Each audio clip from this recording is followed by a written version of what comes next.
Hello everyone, Bashar here. Long time no see. I am at fault there.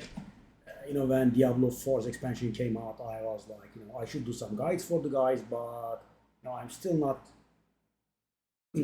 privy to everything that's going on. Let's wait a little, and then I waited a little, and then it was a little too much.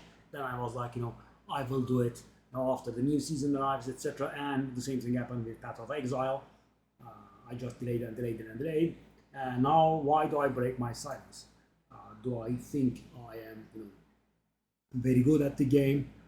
At this point, I think I'm okay, but very good might be a stretch. But the thing is, guys, this will be a guide on the Autobomber, right? I should be saying this first, I suppose. And there is a lot of misinformation going on, and the problem is that misinformation leads people to have non-functional builds, or people have to spend much more than they used to, or the worst case, of course, you spend then, both, right? You spend more than you should, and the build is still not functional, right? So that's the problem. And as you can see, it's a beautiful build. The first wall is for something else. We will discuss it another day. I will show it. It's for Tribe of Sekimas. So as you can see, guys, my skill bar is absolutely empty, right? I will be killing everything just by dodging, right? It's a beautiful, beautiful build. OP beyond measure. So first of all, guys, I want to share my personal opinion. I'm almost certain that this will get nerfed, right? No skill bars, no bars, no skills in the bar. I think brings it a little too far. There are builds with 2 skills, 3 skills, even 1 skill maybe, but no skills, right? I just dodge, right? And also the damage and survival is insane. So guys, this is the best build I have seen so far, right? And I don't think any build will top that, because the problem is, guys, normal builds do have to use skills, right? We don't, right? We also have infinite mobility thanks to the infinite blinking. And of course, Spark can feature infinite blinking as well. But the problem is, Temporis doesn't help them like it does help us. Anyway, I think this is a little bit, stretching too thin. I should go linearly, regularly. So what the build does is, guys, we do have a lot of reserved skills, as you can imagine, right? We do not have any skills on the bar, and using those reserved skills, we do some broken combo shenanigans, right? We dodge and cast sparks, we crit with the sparks, we conjure up frost balls, we rain down lightning bolts on those frost bolts thanks to this amulet, right? And then infinite damage ensues. I also seem to have picked the worst time for doing this video, because, guys, take a look at my ping. You see this? There is something wrong with Turkey's outgoing connections. So domestic stuff is fine, but when you try to reach somewhere else, it's just like a seismograph, right? I suspect I will be able to show you the damage in a map, but I don't think I can do the challenging stuff. So what you can do is this, guys, basically. And this also does insane damage, right? So we start as a witch, right? We pick the Bloodmage ascendancy. The reason for that is, so our combo relies on us critting all the time, right? And there is this insane talent, guys. So, guys, basically, normally, the crit chance for spells is 5%, right? And because this improves not the crit chance, but the base crit chance, guys, this actually gives you, I don't know, let me try to, say something. This gives you like 40%, 50% crit, probably more. It's insane. Well, actually, let me think. This gives you like 65% crit maybe. Because the thing is, guys, because it improves the base chance, every single item that you equip with crit chance gives you based on 15%. So for example, guys, now we will go over this, but let's take a look at this jewel, for example, right? I have 15% crit chance for spells and 9% crit chance. So let's, to round it up. Oh no, this is fine. 24%, right? So I'm getting 24% crit chance. But that doesn't mean, I get 24% crit. Literally, it works on the base chance, right? So normally, right, if I was not a blood mage, I would be getting 1.2% critical chance out of this. As a blood mage, I get 3.6% crit chance out of that. Right? So as I said, it gives us about 66% crit chance. It's insane because normally we would have 5% and we would be improving based on that, right?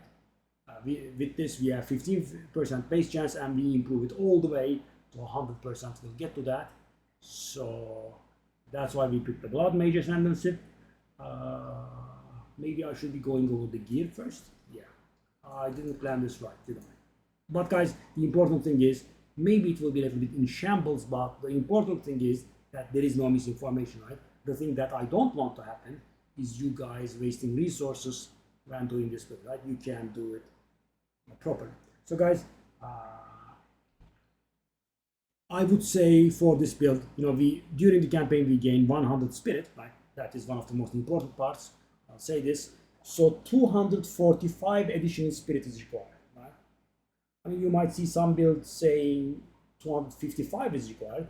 255 comes from, I think, Clarity support gem. Clarity is not needed. We can handle our mana on our own, right? We don't need the additional mana regeneration from Clarity. I mean, it's not harmful, but it's also 245 is perfectly fine.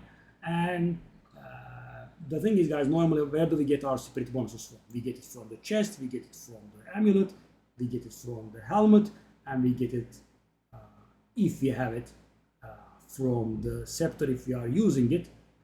And other sources can provide spirit in unique situations, but normally you don't get them. So the problem of this build is our chest and our amulet are fixed and they are not capable of giving us spirit, right? Maybe I think some Temporalis corruption would do that, but Temporalis spirit corruption Temporalis is taking it too far. So most of the damage, currency wise, will come from Temporalis, right? I mean, if you take it cheap, I would say 90 or 85% of the character's cost will come from Temporalis, right? You can handle everything else. I mean, if you go really hard budget, I mean, like 20 Divine could do it. Yeah. Temporalis while varying is around 470 these days, 470 Divine. So that is the problem with this build, right? I mean, you have to have a lot of currency in order to try it. So what is a must?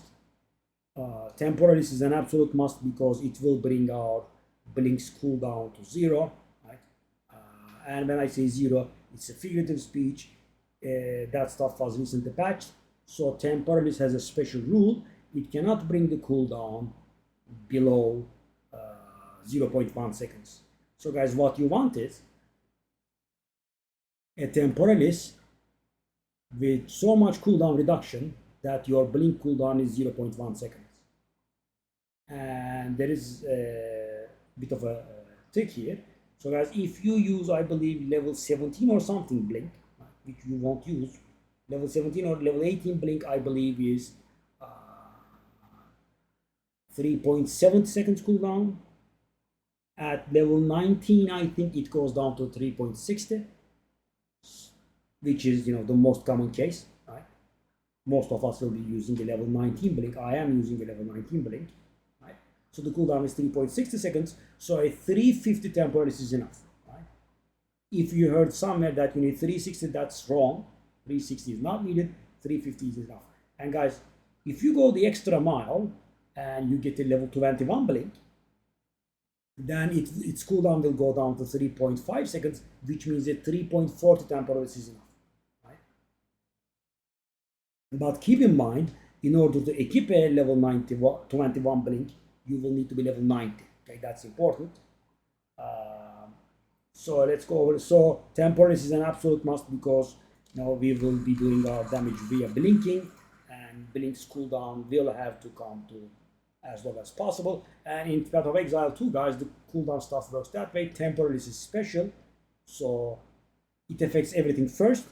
Then if we have cooldown recovery, right, then that affects the skill.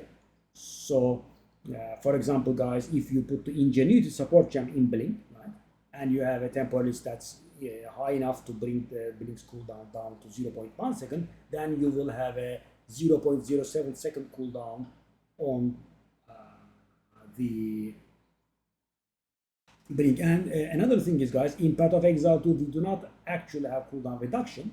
What we have is cooldown recovery rate. So what's the difference? If you have, in theory, let's say 100% cooldown reduction, that means your cooldowns will be 0. Right? But in Path of Exile, what you can have is 100%, let's say, cooldown recovery rate, which means the cooldown will be halved, right? That's it. Because, guys, you recover the cooldown twice as fast. So let's say if you have a cooldown of 18 seconds, say, you recover the cooldown twice as fast, and it will go down to 9 seconds, right? That's important to keep in mind. But as I said, guys, the general rule is your Temporalis will have to be 0.1 seconds worse than your Blink's cooldown. And on the most common cases, I said level 19 Blink, then you will need a 3.50 Temporalis, and if you use a level 21 Blink, then you will have to use a 3.40. I mean, you don't have to. 3.40 second cooldown reduction Temporalis or better, right? So Temporalis is an absolute must. There is no varying that, right? The second thing that's an absolute must is Coil of the Storm. Qua of the Storm, yeah.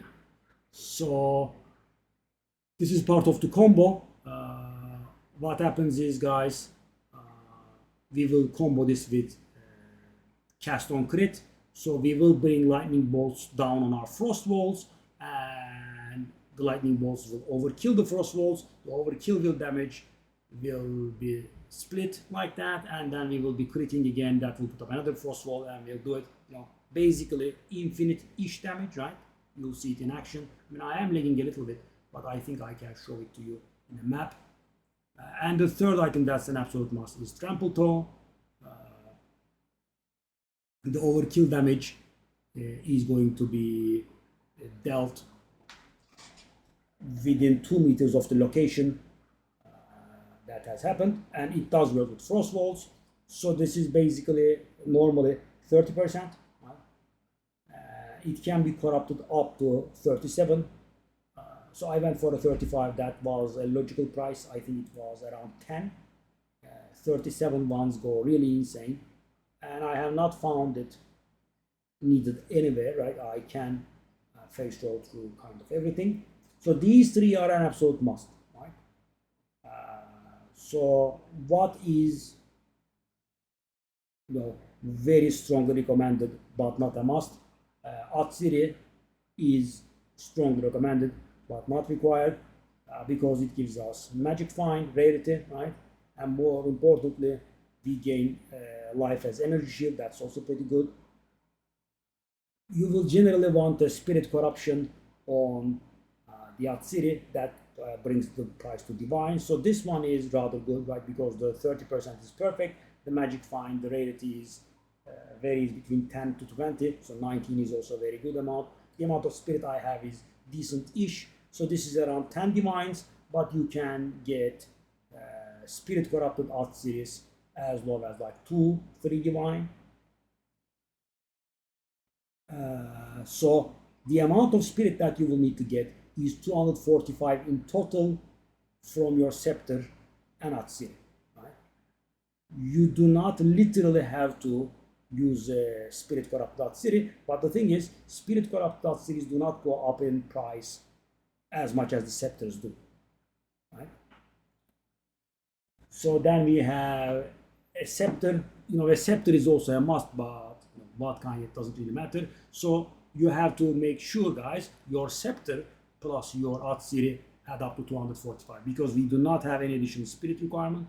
We do not have any additional source of spirit.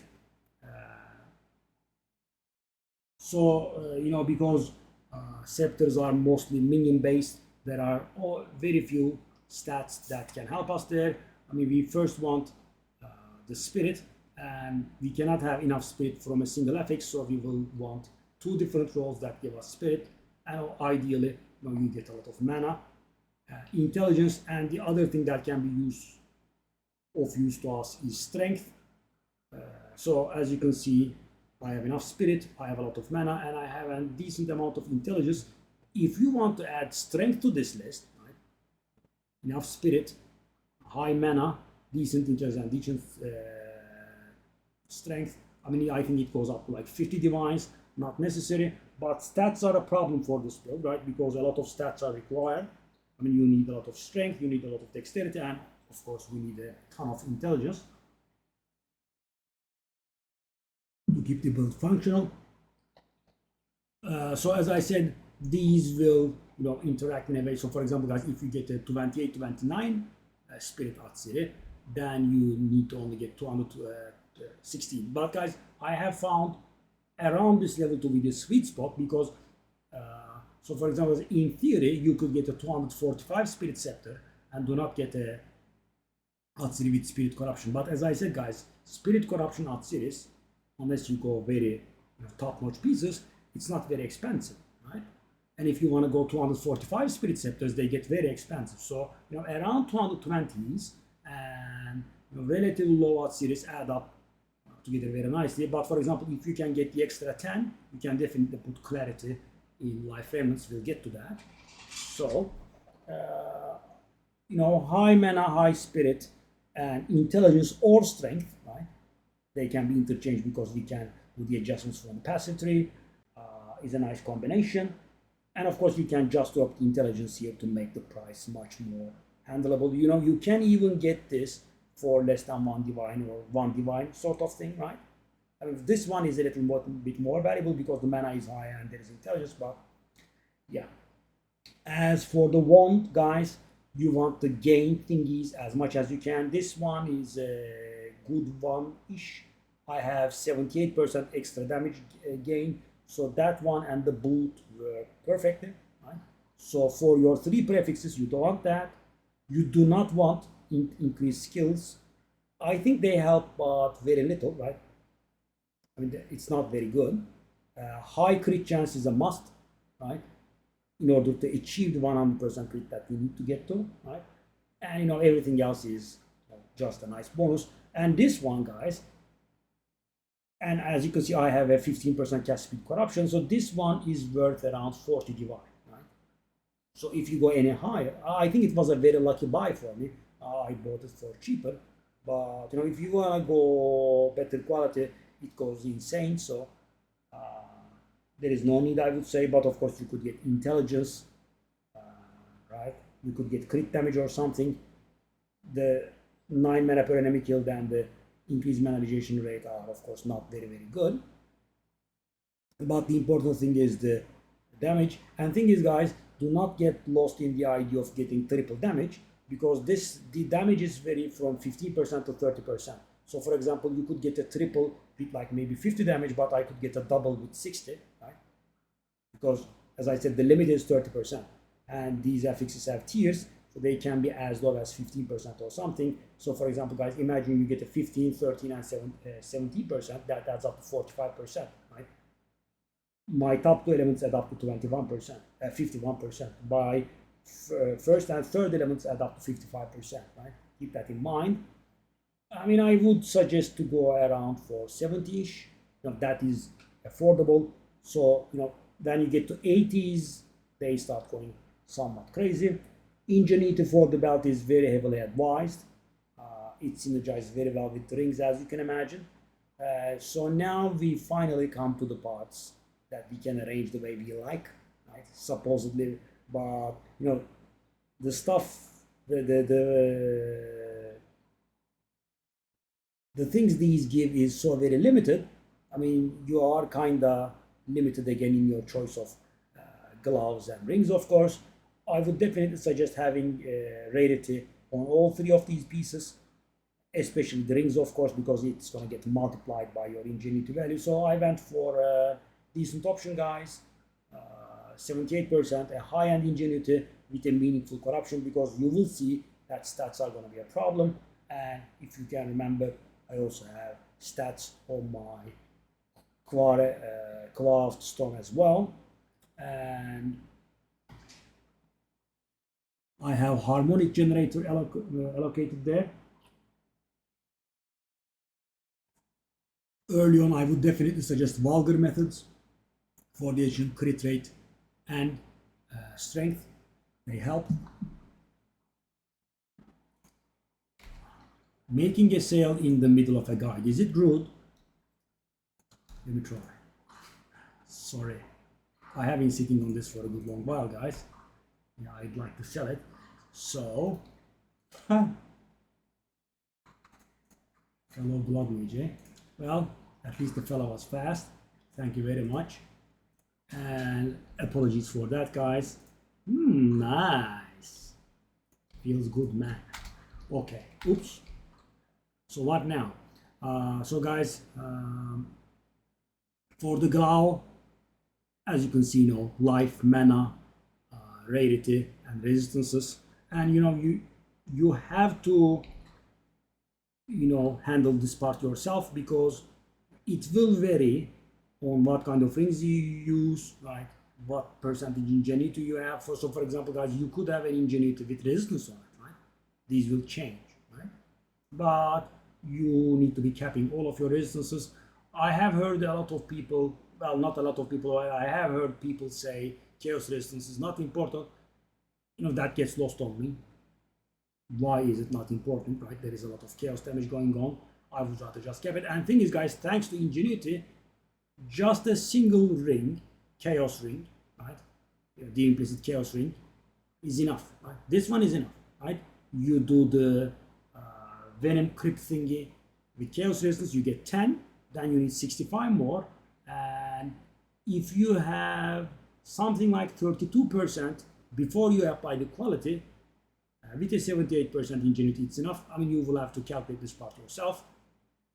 So what you have to do, you have to add up the chaos resistance on the ring alongside the implicit, and you have to multiply it by 1.20.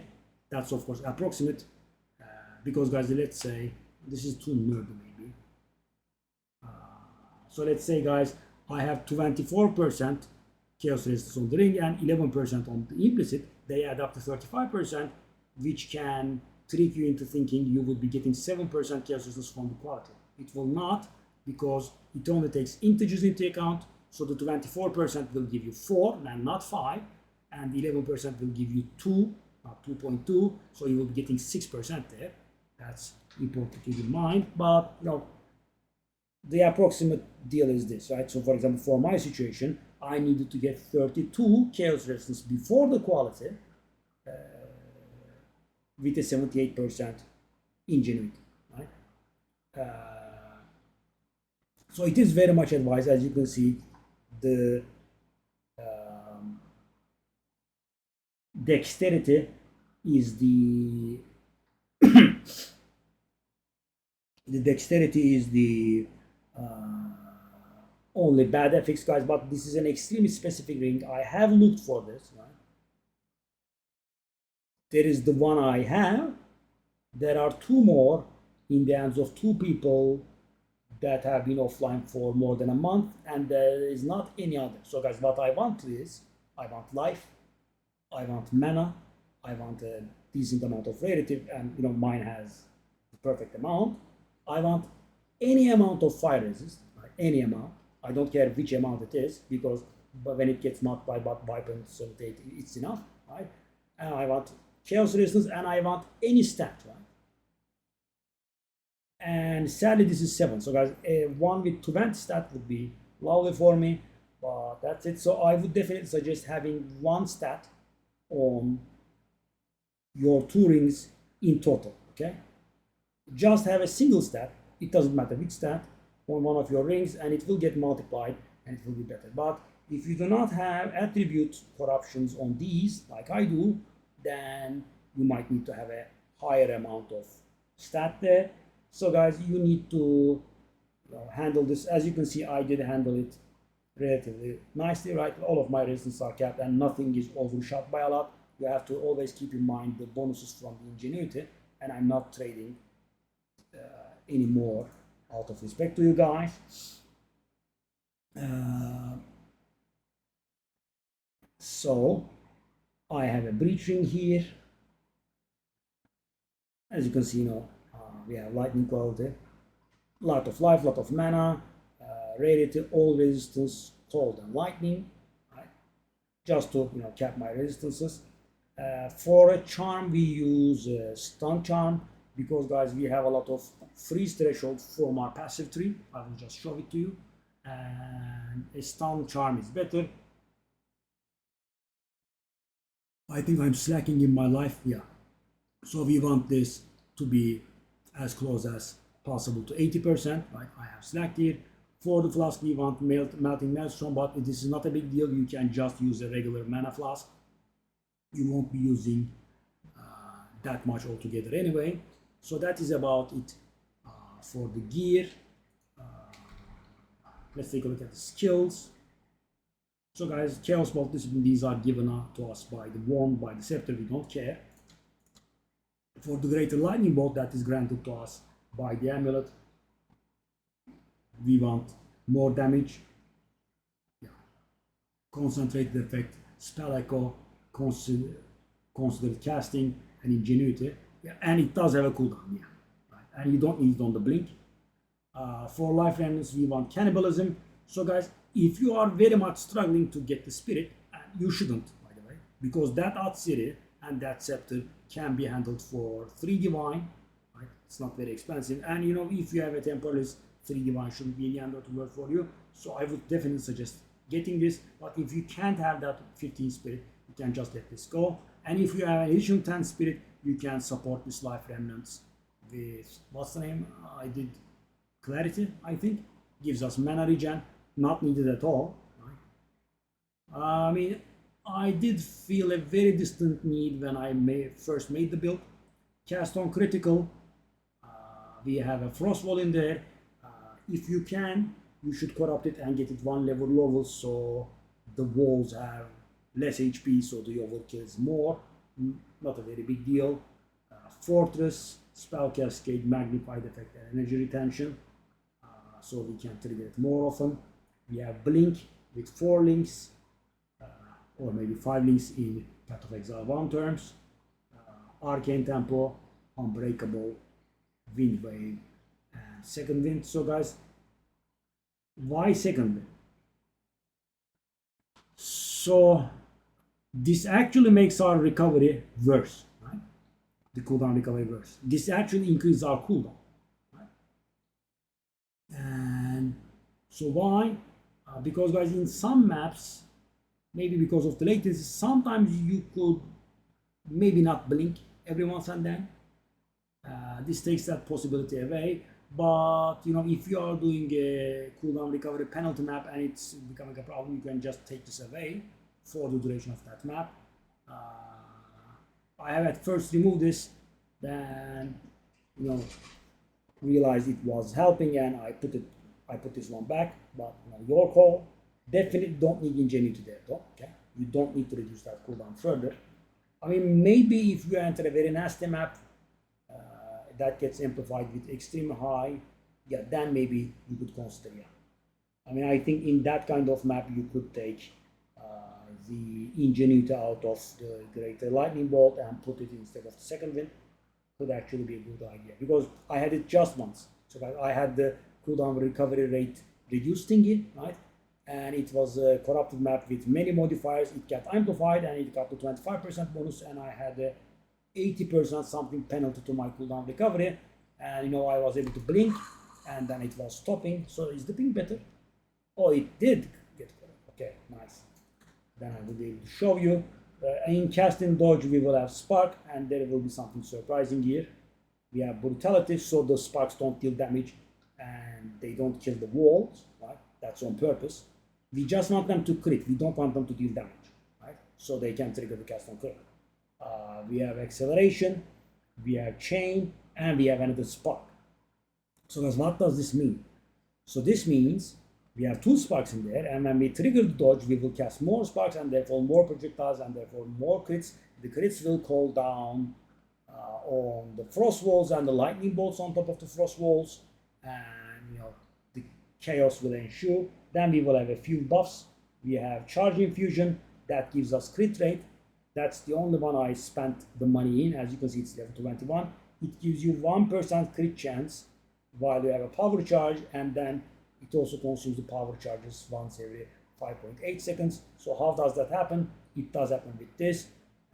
When we blink, we will leave a copy. As you can see, it is displayed in the minimap. When they hit that, we get power charges, right? And that is enough to sustain. Right? This second frost wall is for the purpose of trial of schemas only, and green feast, very famous. This allows our energy shield to be, doubling up, and our Bloodmage talents will allow our life to be doubled up. So guys, when we are fully stacked up, we will have like 4,000 HP, 5.5k energy shield, and we will have 1,800 something mana. I mentioned the mana because we do have mind over matter, and yeah, we become like this 11k HP monster when everything is proc.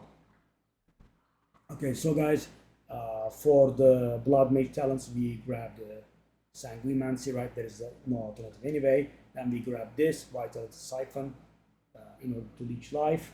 Then we go for the crit damage bonus per 40 life. That's very good. We have 2,000 life, so that means 50% crit damage bonus. And we do have this one, which is insane. That's why we play Bloodmage. And let me show you my stats. I have around 200 magic find, and I have, take a look at my crit damage, guys, and take a look at my crit chance. It is now a little bit lower than it should be. We will get the charge infusion, and on top of that, guys, we will get harmonic generator. The game is not able to account for this. What it does is we will have 25% increased crit chance against shocked enemies, right? And we kind of shock everyone, and 25% crit chance with 15% base crit chance adds up to 3.75%. And I will show you, it adds up to almost exactly 100%. That's properly done, and our crit damage bonus is insane. So that's it. Let me show you the tree, and then I will talk a little bit about the leveling. So guys, we start with the energy shield thingy, right? We go cast speed, etc. We go for crit damage, no crit chance, no. So guys, there is something important here. You have to adjust this tree a little bit by yourself so that your crit chance does not exceed 100%, right? Because it's worthless. So guys, for example, a lot of people pick this one. This one, yeah. So guys, 50% increased crit chance, beautiful, but 20% reduced crit damage bonus. No, I can achieve this on my own, so I unspec this tree, right? And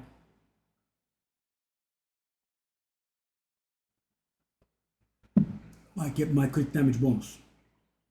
Obviously worth it if you cannot achieve 100% crit. And I have to think about this. Maybe picking this up could be more beneficial. Yeah. I need to take a look at the stuff that I got the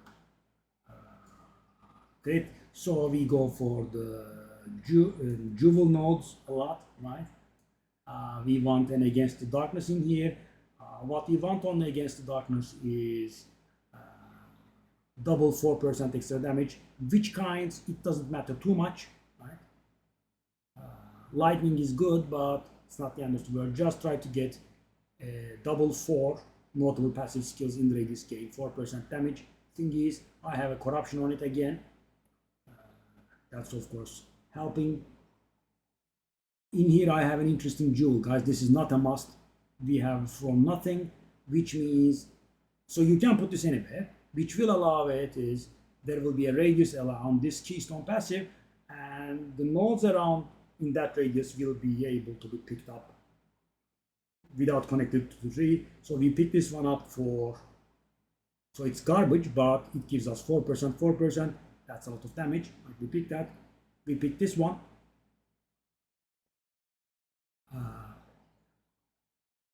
Increase magnitude crit chance for spells, crit damage bonus. This is pretty nice. And we also grab this one for more defense because life will also give us damage. This is, as I said, optional. We go here, we grab the jewel nodes.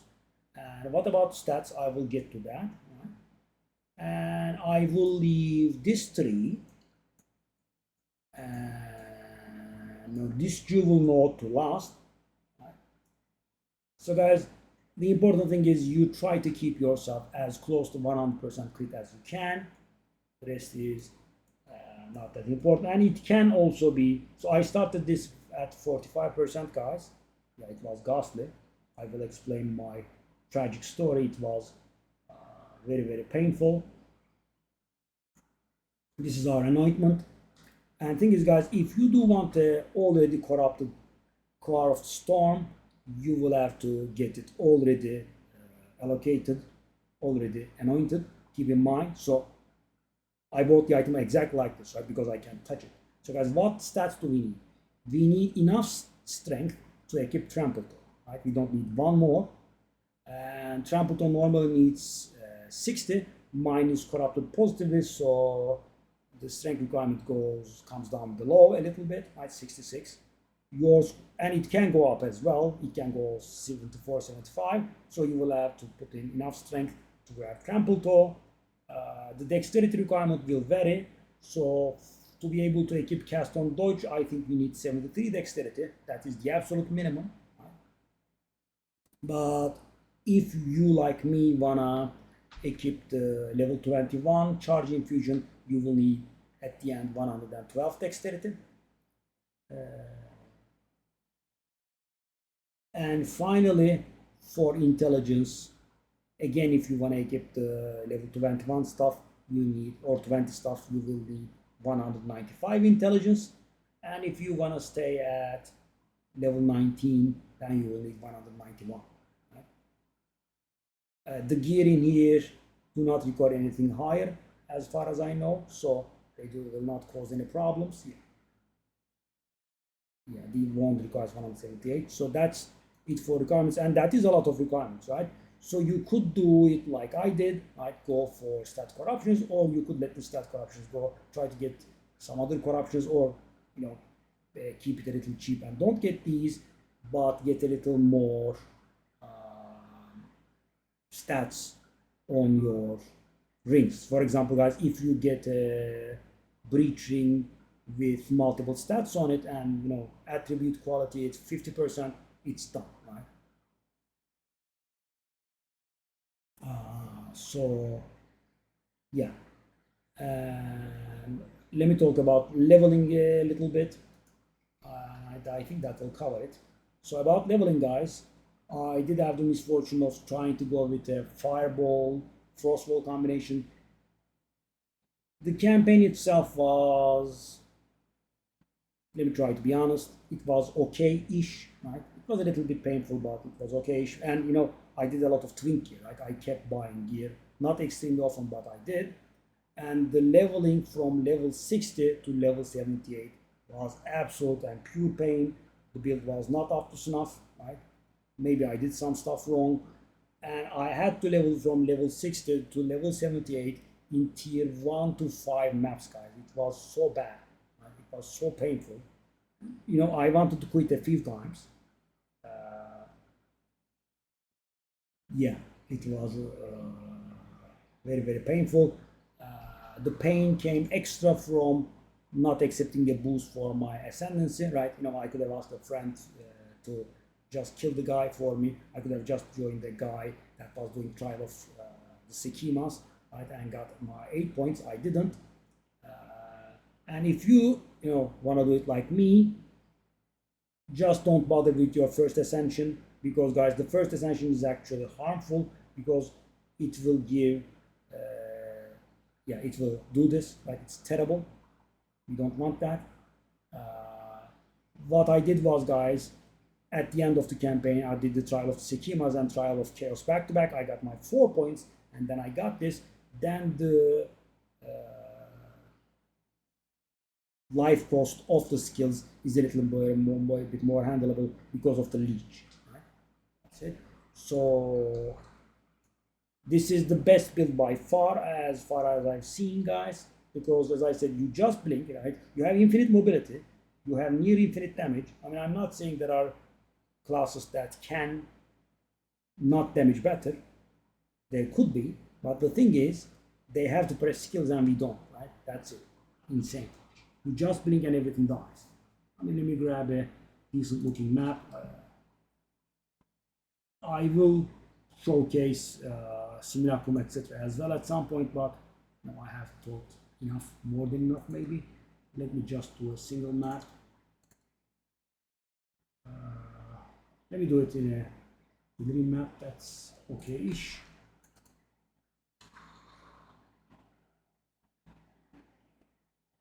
That map is good enough, right? There is a chance that it will become level 81. Will it not be funny if I die here? I mean, guys, in normal maps, dying is nearly impossible. I'm not going to say impossible. Could happen, I guess. I mean, at least at this point. Okay.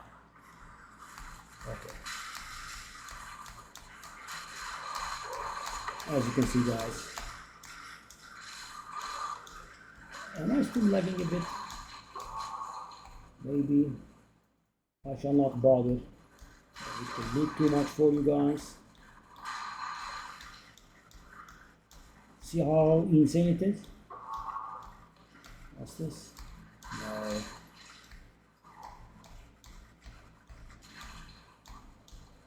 Oh, that's the boss. No, my rampage will not end here, darling. See, it didn't end here.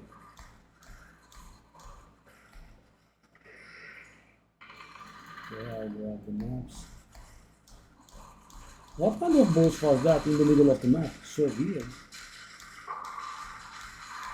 We have a ritual.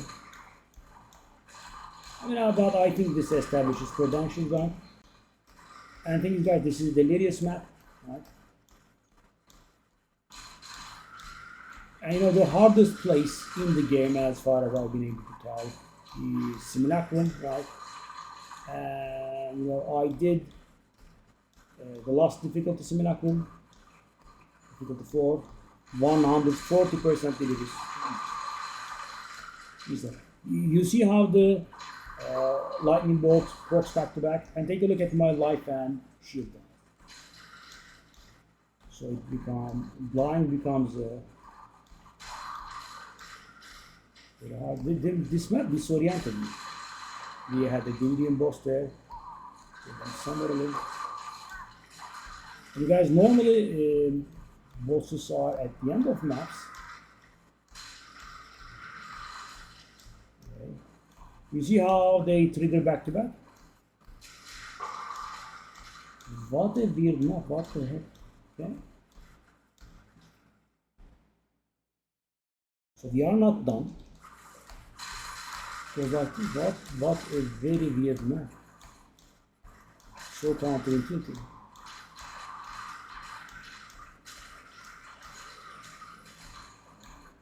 And guys, for example, breach boss 0.3 seconds. Simulacrum last difficulty, Simulacrum monsters which take like 95% less damage. Maybe 1 second, probably less. Trial of Sikimas, etc. last boss. Again, about a second.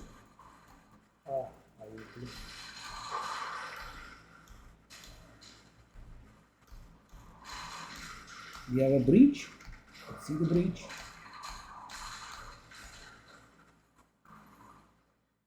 And these are, of course, all lost difficulty breach, etc. We do have the Atlas points, we have the Simulacrum all points.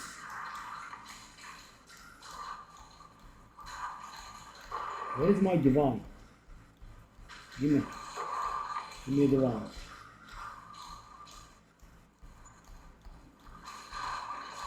Oops, I can go fast. And of course, as you can imagine, this build is also extremely good. Oh, I was kind of dying. Did you see that? And I did see it a little bit late, I guess. So that if the mana starts depleting because we have mind over matter, that means the end is 9.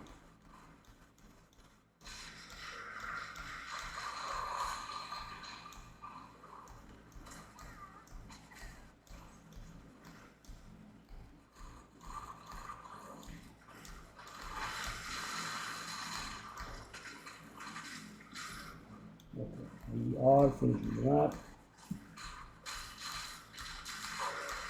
So guys, if you had okay, the map is done. I have a few final words. So guys, if you had a very terrible leveling experience like I did, and you want to switch to this build as fast as humanly possible, right? Your character is weak, Usama. The absolute minimum is 78. Why? Because this amulet, if it grants a level 19 greater lightning bolt, it requires level 84. But if there are the versions of it that grant a level 18 greater lightning bolt, then it will require level 78, and that's the minimum level that you can make the build. Everything requires lower level, and at level 78 you will be able to equip level 17 gems, I think. And if you didn't receive help for your ascendancy like I didn't, right? I mean, the crit rate will be in shambles, around 50%, but still, it will be functional. I mean, it will be stumbling, but it will still go on. And when you get to 84, you will put this on. That will increase the damage by a lot, right? Because the overkill on the frost walls will be much higher. And yeah, then you will be able to start the relay. And at 90 you can upgrade it one last time. You can go for level 21 skill gems or level 20 skill gems, but it's not very much required. But I have one last thing to say, right? And this has been too long a guide, as is a classic for me. Open this list, right? And do quality on every single thing that you can do quality on, okay? I mean, for example, blink needs quality, cast on dodge and cast on crit need quality. That's very important because these will bring your reservations by 10 each, right? These require a whopping 100 each. That will bring them down to 90 each. Blink requires 60, charging infusion requires 30, lingering infusion requires 30, and green feast requires 30. And finally, we have the cannibalism in life remnants that requires 15, and this all of it adds up to 345 rather, sorry. And we have the base 200 from 100 from the campaign and 245 from the scepter and Out City, and that will sustain the character. I mean, I tried to make it comprehensive. I guess it was a little bit too comprehensive. It's 50 minutes. Yeah, I don't think you guys will watch it, say. So if you have any sort of questions, feel free to ask. I will try to answer, and I will see you on stream. Bye bye.